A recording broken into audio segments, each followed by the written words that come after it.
Hello aspirants, I am आभास माथुर।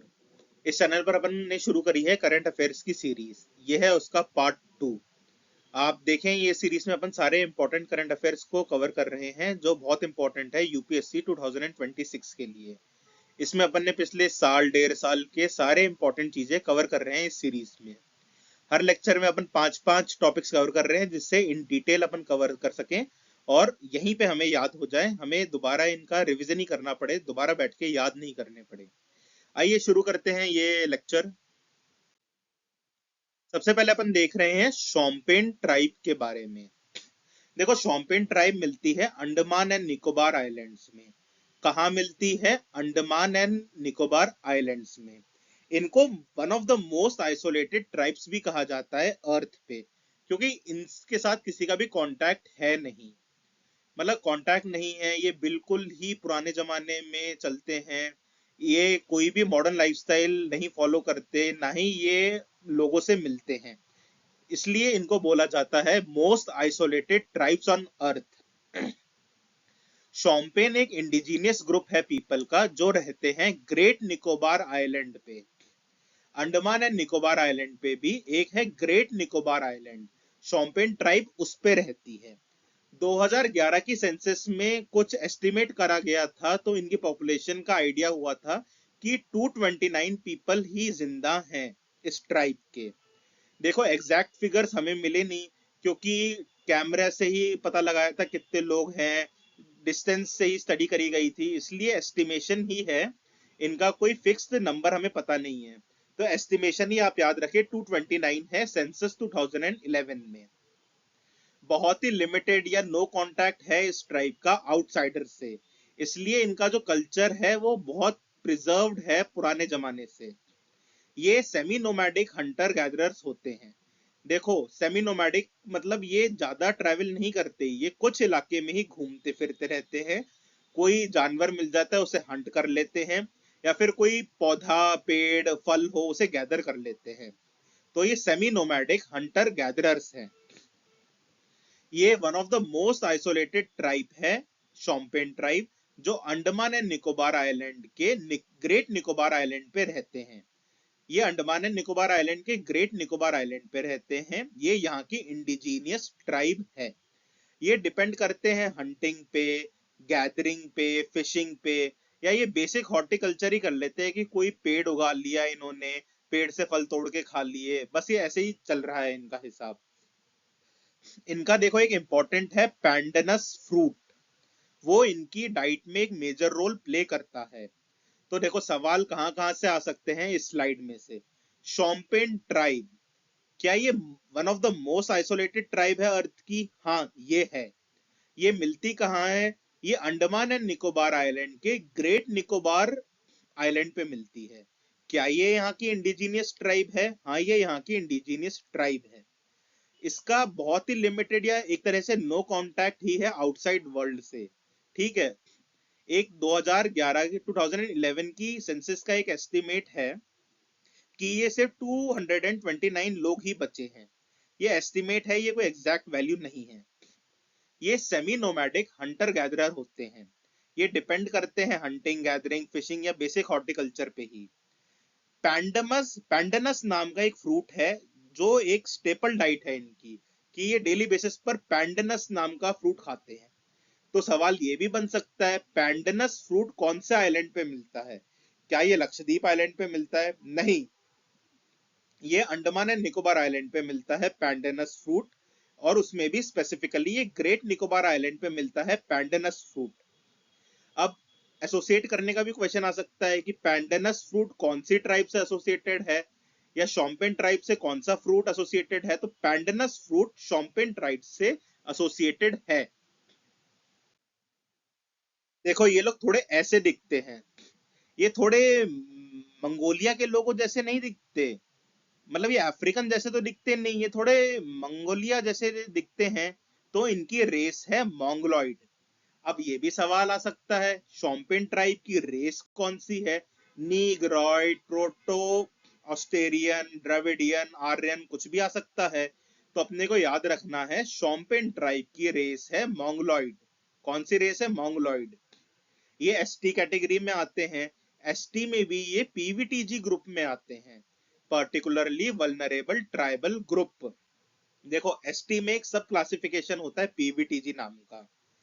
ये उन ट्राइब्स को दर्जा दिया जाता है जिनकी पॉपुलेशन बहुत कम होती है, इनमें लिटरेसी लेवल बहुत कम होते हैं, इकोनॉमिकली ये बहुत बैकवर्ड होते हैं, और ये खेती भी प्री एग्रीकल्चर लेवल से ही करते हैं, यानी इनकी कृषि, इनकी खेती में भी कोई मॉडर्न टेक्निक इस्तेमाल नहीं होती।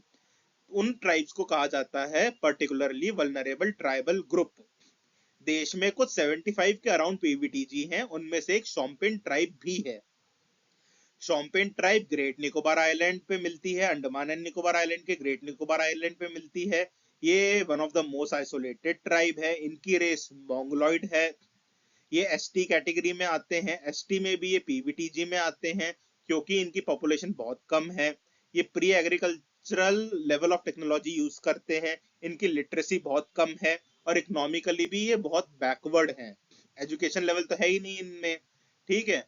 और इसे 229 बच्चे हैं, और इनका एक फेमस फ्रूट है पैंडनस फ्रूट, ठीक है। शोम्पेन ट्राइब से पैंडनस फ्रूट बहुत एसोसिएटेड है। फिर आते हैं अपन दूसरे टॉपिक पे। सेकंड टॉपिक है ईस्टर्न मैरीटाइम कॉरिडोर। देखो ये है रशिया और इंडिया के बीच का समुद्री रास्ता है, उसे कहते हैं मैरीटाइम कॉरिडोर। अभी तक तो एक वेल नोन रूट है स्विस कैनाल वाला, पर वो सेंट पिट्सबर्ग जाता है। रशिया का एक शहर है सेंट पिट्सबर्ग, सर्दियों में वहां पे आइस जम जाती है तो सी रूट ब्लॉक हो जाता है।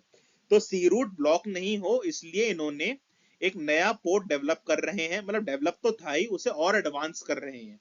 उस पोर्ट का नाम है व्लाडिवोस्टोक। ये जापान के पास आता है व्लाडिवोस्टोक, ठीक है। तो ईस्टर्न मैरीटाइम कॉरिडोर है, it is a propose sea route between the Indian port of Chennai and Russian port of Vladivostok. Chennai से व्लाडिवोस्टोक का एक ये सी रूट है। अभी करंटली हम मुंबई से सेंट पिट्सबर्ग का यूज करते हैं, ठीक है। ये जो है ईस्टर्न मैरीटाइम कॉरिडोर, ये कवर करेगा about 5600 kilometre nautical miles, sorry 5600 nautical miles cover करेगा ये सी रूट। और ये बहुत छोटा है अपनी लेंथ में, जो अभी करंट सी रूट है स्विस कैनाल वाला, उससे ये काफी छोटा है। For India it will provide a shorter and more efficient route to access the market of the Far East such as China and Japan, ठीक है। चाइना जापान जाने के लिए भी ये रूट इस्तेमाल में लिया जाएगा। क्या नाम है इस रूट का? Eastern maritime corridor. ये शुरू होता है व्लाडिवोस्टोक से।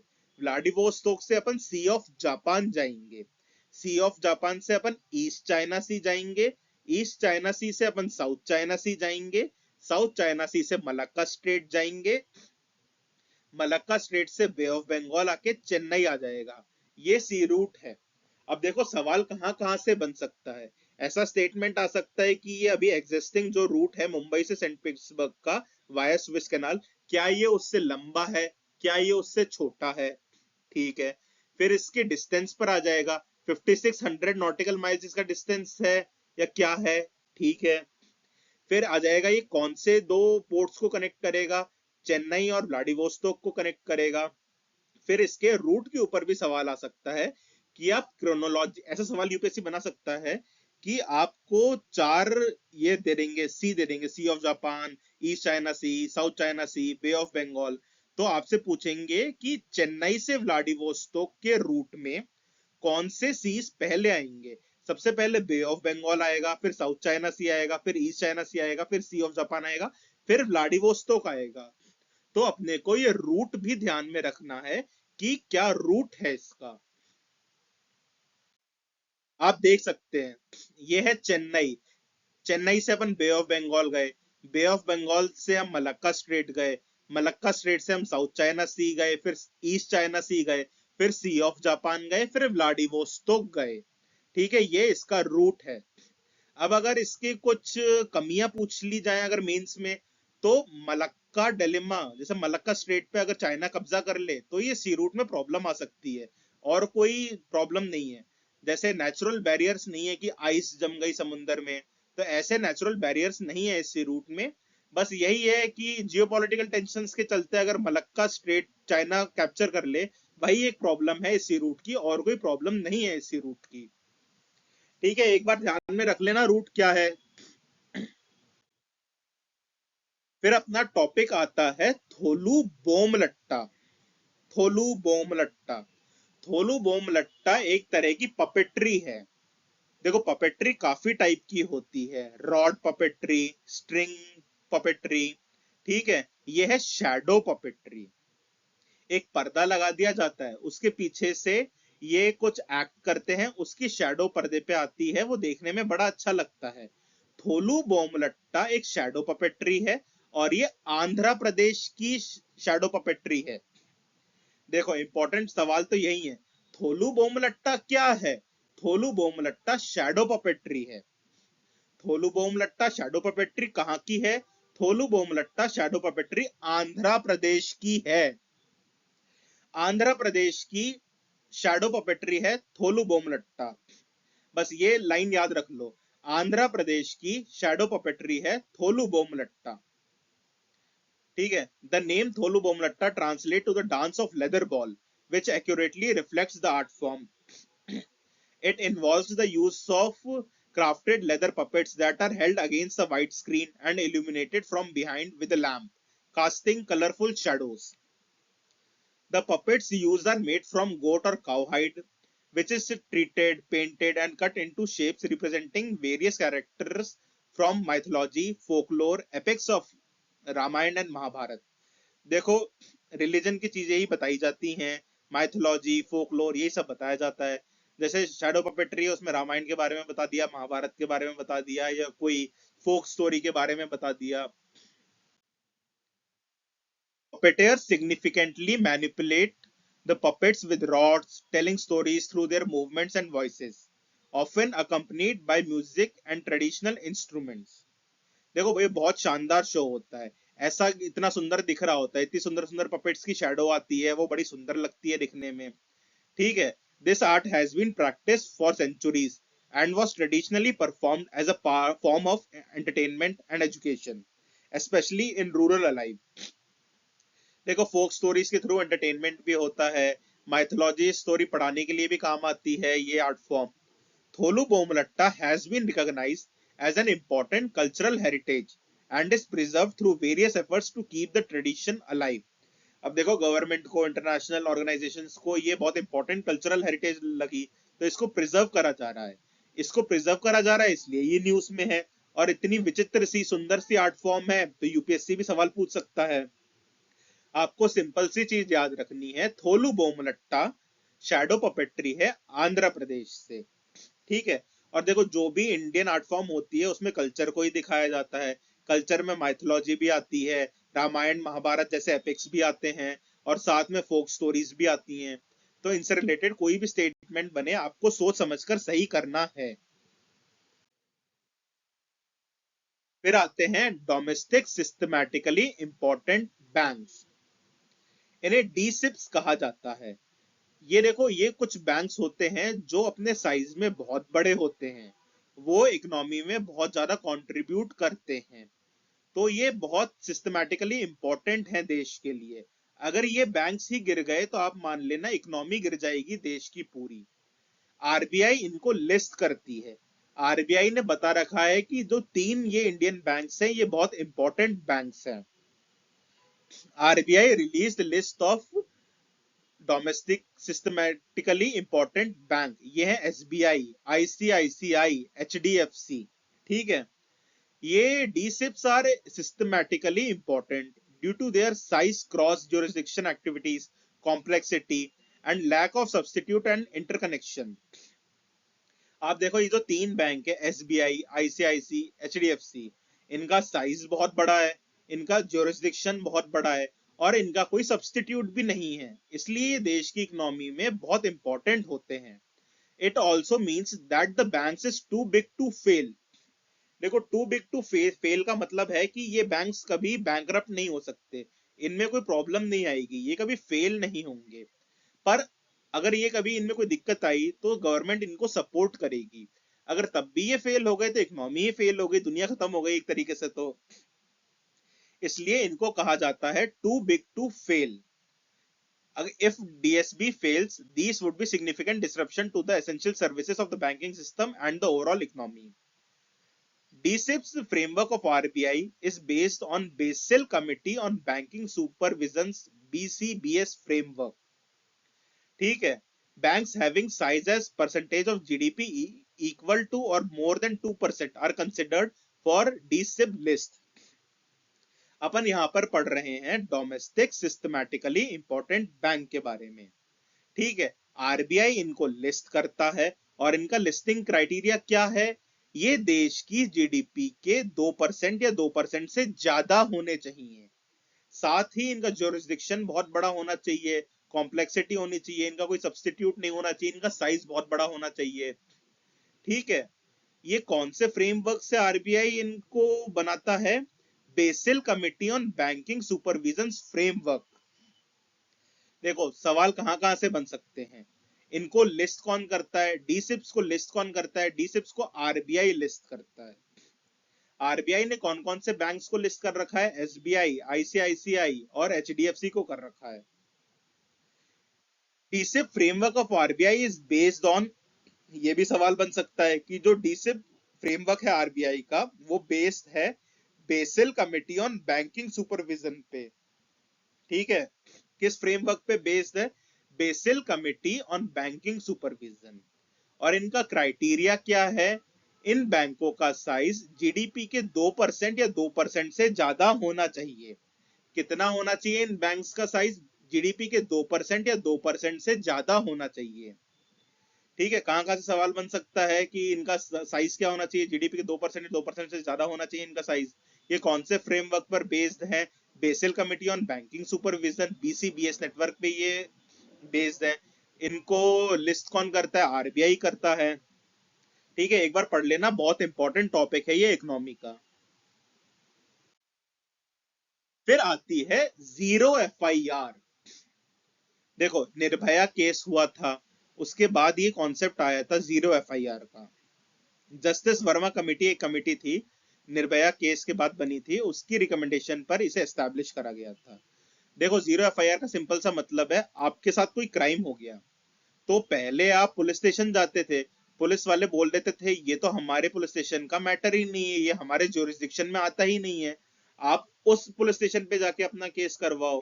तो इसमें ना केस रजिस्टर होने में बहुत टाइम लग जाता था, तो जस्टिस मिल नहीं पाता था लोगों को.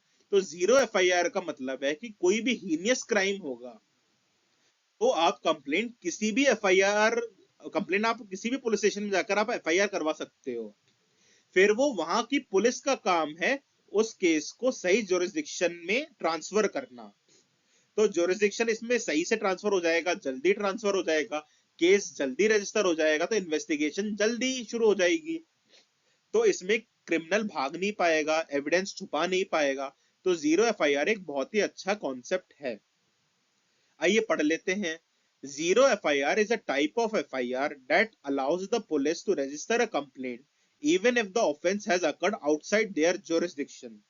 ठीक है. अगर पुलिस स्टेशन के jurisdiction के बाहर कोई ऑफेंस होता है तो आप किसी भी नियरेस्ट पुलिस स्टेशन में जाकर एफआईआर रजिस्टर करा सकते हैं. फिर पुलिस का काम है सही jurisdiction तक पहुंचाना उस कंप्लेंट को. This system was introduced to ensure that victims of crime can seek immediate legal redress irrespective of where the crime occurred and without unnecessary delays caused by jurisdiction issues. Zero FIR से jurisdiction issues को कम से कम करने का प्रयास करा गया है. देखो जब आप जीरो एफआईआर लिखवाने जाते हो तब आपको एफआईआर का नंबर नहीं मिलता. ठीक है. No regular FIR number is provided initially.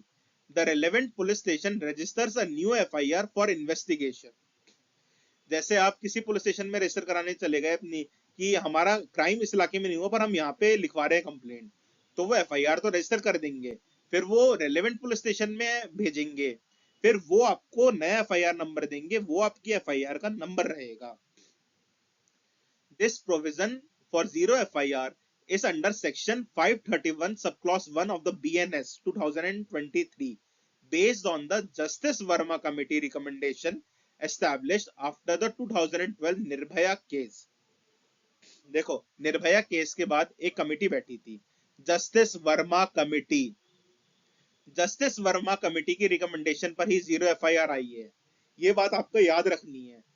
Zero FIR justice Verma committee की रिकमेंडेशन पर आई है। जस्टिस वर्मा कमेटी 2012 के निर्भया केस के बाद एस्टैब्लिश हुई थी। बीएनएस 2023 में जीरो एफआईआर का प्रोविजन भी देख लो, सेक्शन 531 सब क्लॉज 1, ये सेक्शन है इसका। ठीक है, देखो फीचर्स क्या है जीरो एफआईआर के, ये मेंस में बहुत काम आएगा। इमीडिएट रजिस्ट्रेशन हो जाएगा, ट्रांसफर टू कोर्ट ज्यूरिसडिक्शन हो जाएगा, डिलेस प्रिवेंट होंगे और एप्लीकेबिलिटी होगी। अगर मेंस में पूछ लिया जाए कि फीचर्स क्या है जीरो एफआईआर के, तो आपको ये चार फीचर्स मेंशन करने हैं। अपन ने पढ़ लिया जीरो एफआईआर, आप किसी भी पुलिस स्टेशन में केस रजिस्टर करा सकते हैं अगर आपके साथ क्राइम, हीनियस क्राइम हुआ है। फिर वो पुलिस वालों का काम है सही ज्यूरिसडिक्शन में केस ट्रांसफर करना। जब आप जीरो एफआईआर लिखवाने जाएंगे, जब आपको एफआईआर नंबर नहीं मिलेगा, जब रिलेवेंट पुलिस स्टेशन में केस रजिस्टर होगा, तभी आपको जीरो एफआईआर मतलब न्यू एफआईआर का नंबर मिलेगा। जस्टिस वर्मा कमेटी के की रिकमेंडेशन पर जीरो एफआईआर बनी है। Justice Verma committee Nirbhaya case 2012 के बाद एस्टैब्लिश हुई थी। बीएनएस में 531 सब क्लॉज 1 इसका प्रोविजन है जीरो एफआईआर का। ठीक है, हर चीज याद रखनी है जीरो एफआईआर के बारे में, क्योंकि ये बहुत इंपॉर्टेंट है सेफ्टी के लिए, वुमेन सेफ्टी के लिए। Thank you. आप बताएं आपको लेक्चर कैसा लगा। अपन अच्छे से कवर करेंगे, रेगुलर वीडियोस आएगी। अपना टारगेट है मैक्सिमम टॉपिक्स कवर करना प्रीलिम्स 2026 से पहले। तो आइए इस लेक्चर का फायदा उठाएं, सब लोग बहुत अच्छे से पढ़ा रहे हैं अपन, आप भी बहुत अच्छे से पढ़ें हर एक करंट अफेयर।